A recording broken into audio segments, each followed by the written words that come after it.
I am Dr. C with a Two Docs Mind, and today I wanted to talk about the interview process.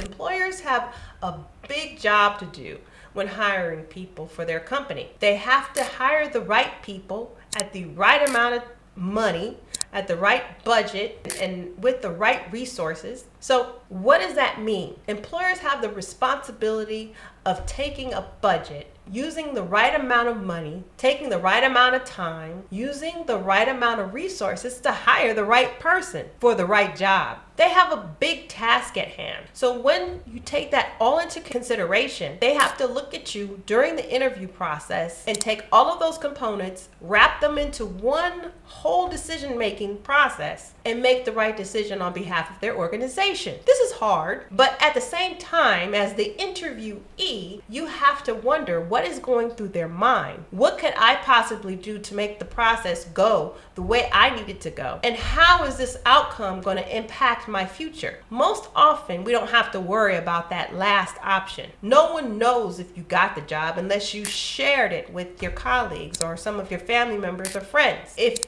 someone finds out that you did not get a job, it more than likely will not have a bad repercussion for you in your career. But you can take that opportunity to learn about what you said or did wrong, or look at what your qualifications were or your experience were that did not allow you to take advantage of that job opportunity during the interview. Was it the interview process? Was it something that you said? Was it something that you lacked in your qualifications or experience? Who knows? Most of the time, all you get back during the interview process is a no. But in this video, I wanted to talk more about what interviewers may be overlooking. I have been on both sides of the process and know that it can be frustrating for either side. Neither of them are really representing anything other than I want a job or I want to fill a job. But I believe that some interviewers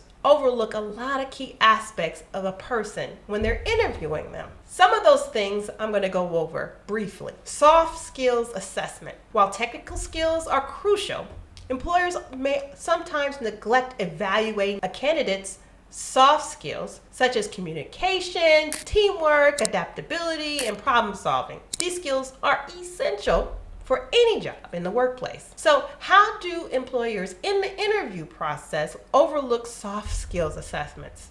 Well, it's kind of obvious because you can't really assess anybody's soft skills during at least a talking interview. You can give them a pre-assessment.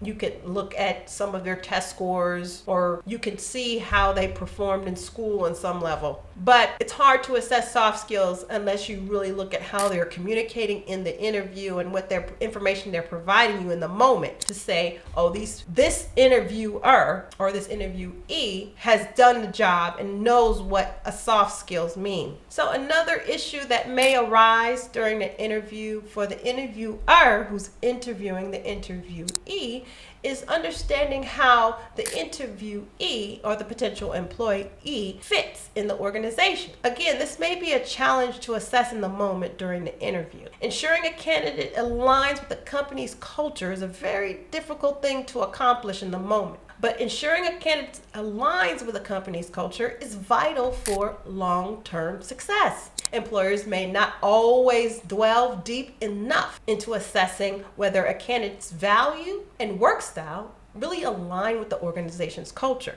How do you do that in an interview? It's very challenging. You could ask questions, but again, interviewees are typically giving answers or responses that are pleasing to the interviewer. So unless the interviewer is highly skilled at detecting how somebody can actually have those types of personality traits that may or may not fit in the organization as it relates to organizational culture, they probably will not get the answer or response that is necessary for them to really see if those interviewees are really good fits based on organizational culture. The next thing that an interviewer may be missing is a realistic job preview. So a realistic job preview does provide the candidate information about what it would be like once they get on the job.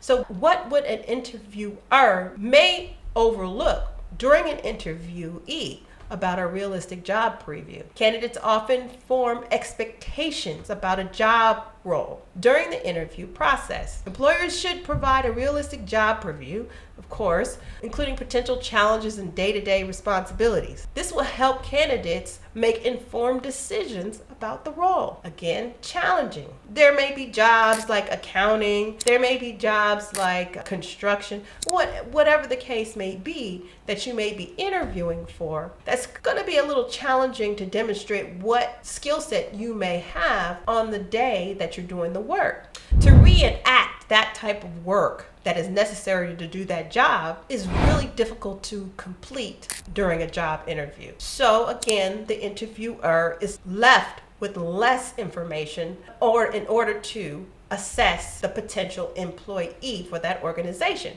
because you're not able to reenact actual job duties during the interview. Sometimes people have, given tests. Again, that adds to the time and the labor involved in trying to scrutinize if an employee is a viable source for that organization and that job. But if it's useful, I say go for it. But again, it doesn't give the employee the opportunity to really show who they are and the potential employee they could be for that organization. A lot of things that could occur during an interview could involve future potential or lack thereof, meaning that how do you assess future potential in an interview? How do you look at a person and say, I can absolutely determine whether or not this employee is good for an organization or not? There again are a lot of questions you can ask, but those questions cannot necessarily predict what would happen in the future. But to the best of the interviewer's ability, I'm pretty sure they'll work towards some level of questioning that can unveil some indicators about how that employer will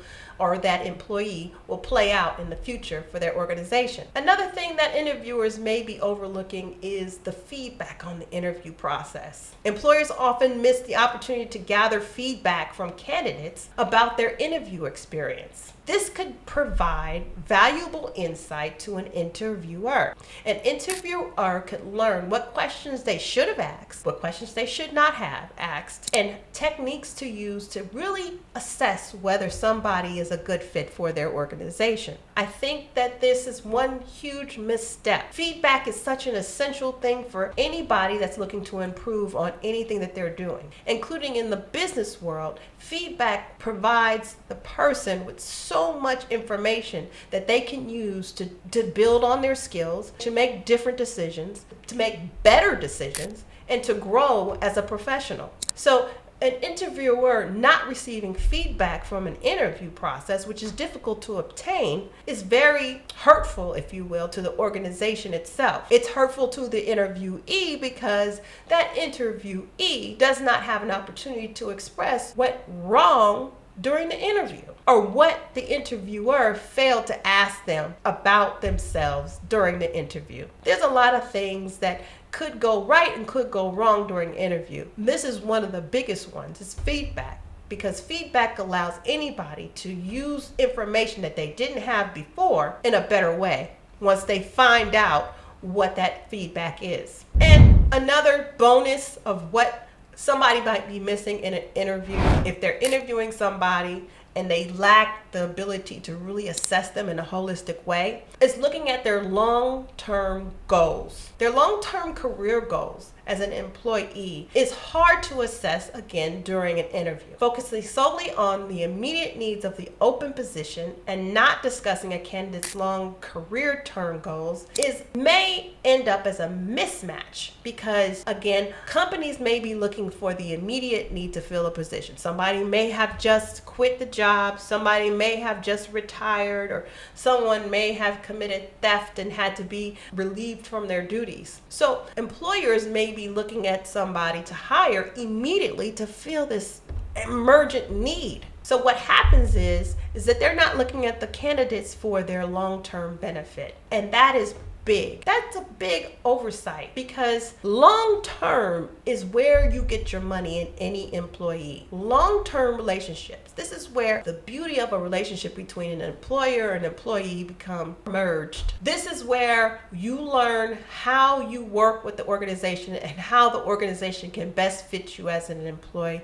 I'd like to thank you for watching this video. I hope that you learned something about your next interview process. These ideas on this video hopefully will help some interviewers decide on how to ask questions a little bit different, how to look at a person a little bit differently.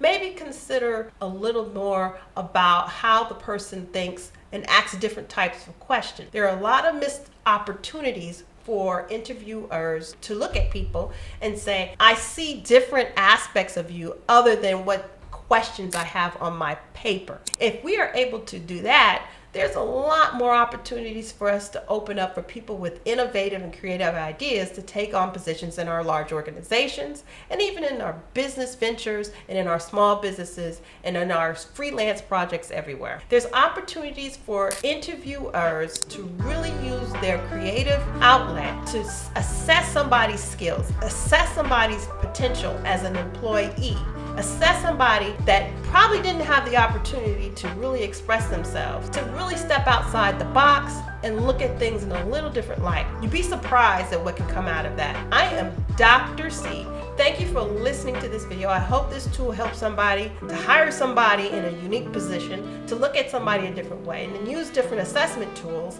to see how somebody fits into a particular job. Please like, comment, subscribe. Look for some more videos in the future, and we look forward to hearing from you in any comments. Thank you.